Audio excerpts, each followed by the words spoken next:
Hey, Kings of Dragons ranking 551, and we're back with Michigan breakdown videos. Obviously, it is depressing to see your team lose. Nobody did well this weekend, including for the NFL. Jets lost, Giants lost. Jets look better than the Giants, but that's neither here nor there. This is breakdown week two for the Michigan Wolverines. With that being said, uh, let's go into some let's go into some stuff and let's talk about everything that happened. So first off, I think that the ugh, excuse me, pardon me, conservative play calls are what cost us. They weren't aggressive and they weren't throwing it down the field, and they just didn't look good this game. I think they could go 10-2, but I have no idea. Hopefully, we'll see next game and everything. Hopefully, we see the Michigan Wolverines bounce back. Now, he's a freshman, he'll learn, but ultimately, I think that the offensive coordinator has no faith in him to not had no faith in him and didn't let him take his shots down the field. Sorry, I'm stuttering a little bit. Uh, Interceptions are going to happen. He needs to learn from them and everything, so that's why he should have taken his shots, Bryce Underwood. He just needs to improve on it and give him his shot to play like that and not have faith in your quarterback that you paid $12 million to come to this school is outrageous when he's the guy that was going to turn the offense around in the passing game. So I don't really understand that. It was just a mess out there. The defense played lethargic, not having our best player from the start. I think it's definitely hurt us, and ultimately, just playing these conservative plays on third downs where you're throwing screens and bubble screens and everything else instead of actually trying to throw a laser up the field or trying to throw lateral or whatever, instead of running that north to south nonsense, or I'm sorry, east to west nonsense, not trying to go north to south up the field or anything. And it was just ridiculous. Uh, it's what really upset me because ultimately it was just disrespectful to the team and the coordinators and coaches had no faith um, in us. Ultimately, I think that when you're playing against a very tough defense like that, you're going to have some wake up calls and you're going to realize that players are going to have to get downfield and get open more. It's just bad coaching, in my opinion. Not everything is on one player and stuff. I think Sharon Moore and Chip Lindsey were butting heads, which way to run the team and stuff. At the end of the day, it's Sharon Moore's call. It's a team sport and everyone learns from it. You throw an interception, you all turn the ball over. You fumble, you all fumble the ball. It's not just one player making a play. You intercept the ball, your whole team gets the turnover. In hindsight, it's good to have a wake up call. The hell, to, you know, call early in the season. This game reminded me of the OSU versus Texas game due to the fact that it was kind of a very defensive battle towards the end. To only win by 11 is not that impressive. And eventually, your quarterback is going to get destroyed if he just keeps doing these quarterback runs because he's going to be knocked out of the game or knocked out of the season if he continues to do it. Some guy's going to come around and just whack him. And this is for Oklahoma, just my analysis of it. So I still think the SEC is not light years ahead of everyone else. It's just a play, the play calling, the team needs to step it up more, and hopefully our offensive coordinator can adjust. But again, when you have a young quarterback that's 18, it's a very hard adversity to go on the road and play in that loud and toxic environment like that. And it's just going to take some time for him to improve. He's only a freshman. Now, here's devil's advocate here. For JJ McCarthy, it's a very different story there because they already had somewhat of a veteran quarterback in Cade McNamara and everything. So he could come in for certain plays in that 21 season and understand the atmosphere and understand how the game works at that level and the away games that he was in. So when 22 came around, he was ready to play against Ohio State in a toxic away environment. He was ready to play in that adversity and he was ready to learn it. But seeing as there's not really a quarterback there and Underwood is not going to redshirt, you're going to learn to play with the young kid and he'll improve and hopefully by his sophomore season he'll be better. but I still see a playoff berth on the horizon. So ultimately, I still see it for Michigan. I still see life for them, and I ultimately still see potential for them. With that, let's go into the stat lines. First stat line here, let's talk about it. Team stats. Total yards for Michigan, 288. They dominated us through the air and on the ground.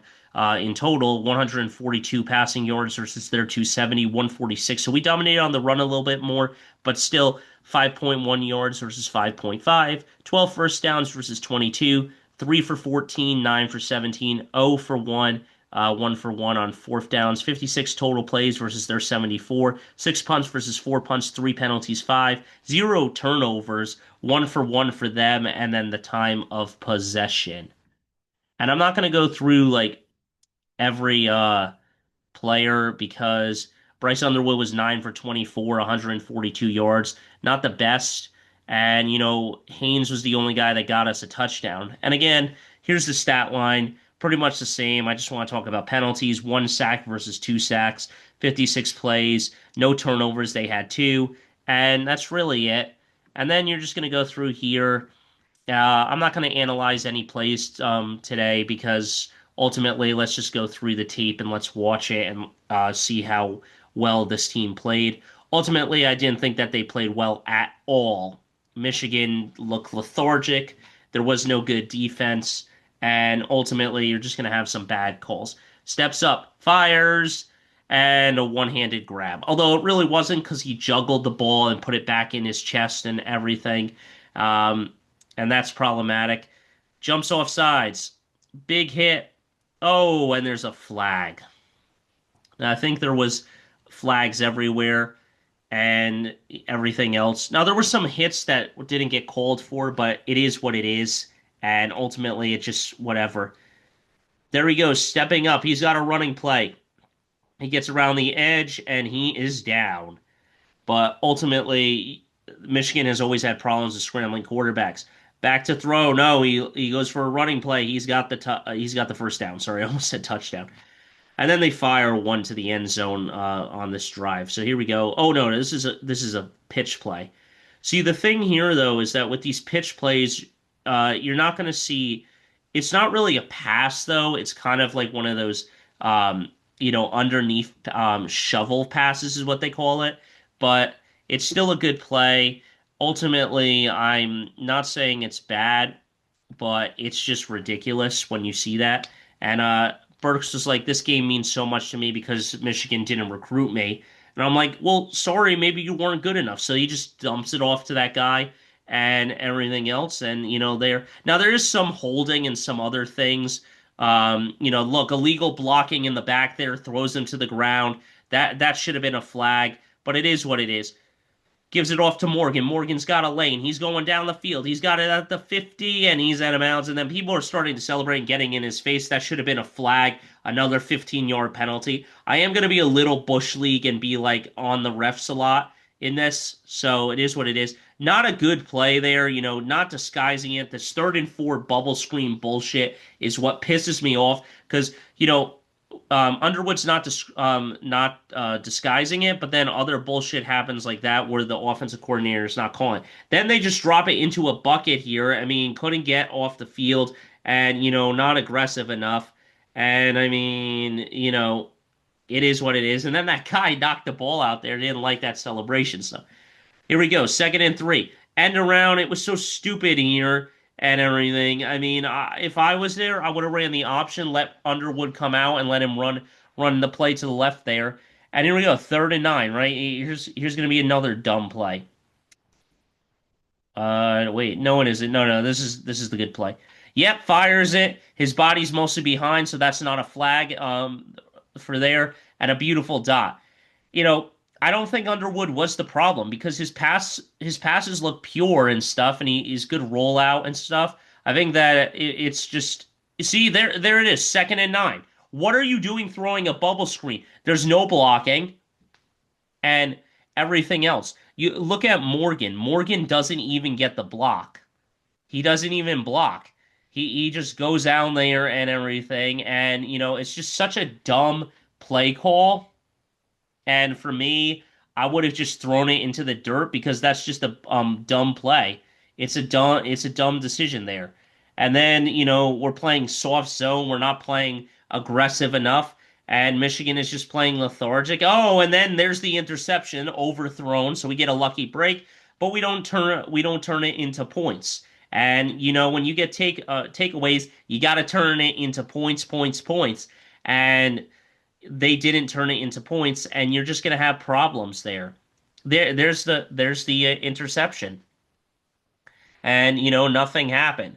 And then they're able to get a first down. Uh, Definitely going to go down the field again here on this play call. So here we go, running, running. I don't understand how he got past those two defenders though. A little shuttle shuffle step there, and he's able to get it. Uh, stepping up, nowhere to go. Runs into his own player. Finally got a sack on 3rd and 6, so that was nice. But Michigan just didn't play good. They weren't playing well. And here we go with this stupid out run here. It's not decisive, and it's predictable, and they are able to get it. And then there's no penalties for Michigan right now. They had 4 for 3. Okay, and then you give it off to Haynes here. Haynes has got a lane, and he's got 7, I think. Underwood looking, fires, finally gets it to Goodwin. Now, I've never seen Goodwin in any of the depth charts when I'm playing the video game, so I don't know where he's come from. But Mash is not even out there. Some of the freshman guys need to get into the game more. There's not like a lot of wide receivers out there. And, I'm not seeing that happening. And then here's our field goal, and we shank it.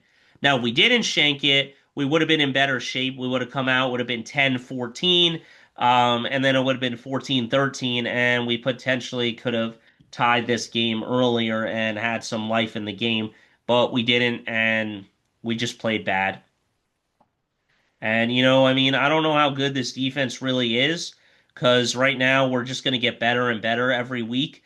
And, it's a wake-up call, and I like getting these early losses because you get a late loss, you get an early loss, you're most likely still in the playoff. You get a late loss, you're out of the playoff.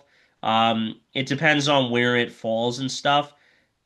Because for Miami, they got a late loss. Here we go, good big play there, and then he's going to score right here, make it 14-0 going into halftime. And I really thought we had life when Haynes got this touchdown in the second half, but it just didn't work out the way we wanted it to. And ultimately, I'm trying not to be a biased and bitter fan here, but I'm pissed. And then all those Ohio State fans came out of the woodwork and started celebrating. They're like, "Oh, thank you, SEC, thank you for beating our rival." It's like, how about you actually try beating them yourself? Oh, wait, you can't. Here goes Haynes, bounces it back outside, and that's a beautiful play there. And here comes a touchdown. Excuse me, pardon me. You don't mind this? 75 yards to the house. Oh, wait, there was a play a couple years back who ran a bigger one than that. I can't remember his name. Oh, wait, it's on the tip of my tongue. Oh, yeah, that's right. It was Donovan Edwards against Ohio State, 85 yards and 75 yards to the house. So, you know, why don't you worry about actually beating us before you make anything up? Because right now you're down 4-0 and stuff, and we held the all-time record. So you gotta be better than that and have some composure. Oh my God, here we go with another fucking ad. I can't stand ESPN doing that or YouTube. Up, tipped in the air on 3rd and 8, not happening. Now I wish that it was an interception because then we would have been able to score another touchdown. Here comes Underwood again. 1st and 10. Underwood gives it off to the running back. He goes nowhere. The blocking was horrible too. They were in the man. He's like, I don't understand it. Back to throw. Fires, and I wish they could have got that pick too. Just couldn't get it, and he is pissed, Hill. He's pissed. I mean, he is livid. Here it comes. Can't get the sack. Then comes out of the pocket, fires, and got it, and everything else there.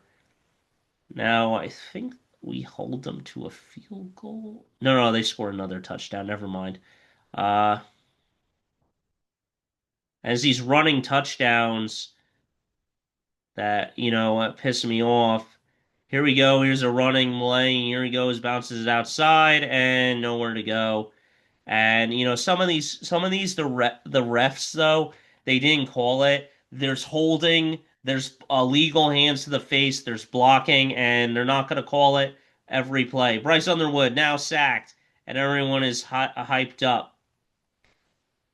The offensive line did not play good. Here comes the punt, and and then he muffs it here. Boom! And I thought Michigan was going to get a touchdown. And instead, we get a field goal. Why? Because they are playing conservative and not taking their shots down the field on fourths and twos. Short fourth and twos. Here we go. Haynes gets a 8? No. 4. Sorry. And then it's a fourth and two. Why are you kicking a field goal on fourth and two? When you're down 21-7, you should be going for a touchdown rather be down 7.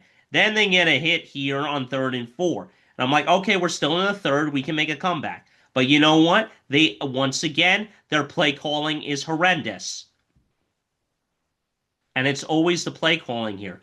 Underwood, looking, fires. Hey, I'll grab that off a guy's body like that. Reminds me of a kid named Roman Wilson when he did that. Getting some deja vu action.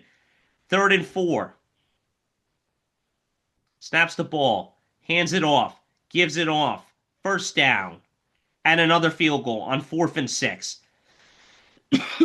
Should have went for it, though. I mean, that one is a little long, but should have gone for it on 4th and 6. Fires. Gets outside. Gets the first down. It's going to be like that. Looking. Fires, and they get another first down. This was just pathetic. Michigan was playing lethargic all game. And, good job, Oklahoma. You got to win a double end around, fires. And then this guy just drops it in the end zone, which was lucky for us. But, I'm going to congratulate Oklahoma. I give them their dues. But at the end of the day, it's just whatever. Then he shanks one to the left. And I think Michigan is alive again because it's 21-13. We're only down 8. And, I think that we can do something. It's 3rd and 15. We fire this.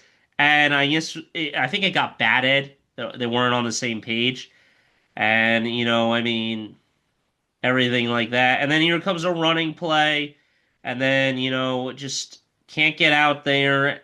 And eventually, as I said before, this kid is going to get injured or get whacked around. And then they get it down the field again. And they're going to kick a field goal here. And that's going to be pretty much the end of the game. I don't even need to tell you guys how this ends. Because 3rd and goal, here he comes. And no. And nope. He is brought down by Barheim there. And then Michigan calls their final timeout. Here comes a kick. It's good. And and then that pretty much is. I hate the lights though. I don't really understand that. 4th and 1, and this was just so stupid. Running the fucking ball. They should have just taken a shot down the field. Try winning it, and there it is. The final part of the game. I don't even need to talk about anything else. Ultimately, I just felt that this was just sad and outdated and just kind of pathetic by the Michigan Wolverines. They didn't play well. They played lethargic and they played stupid and they played right into the hands of their opponent because they didn't play their game right.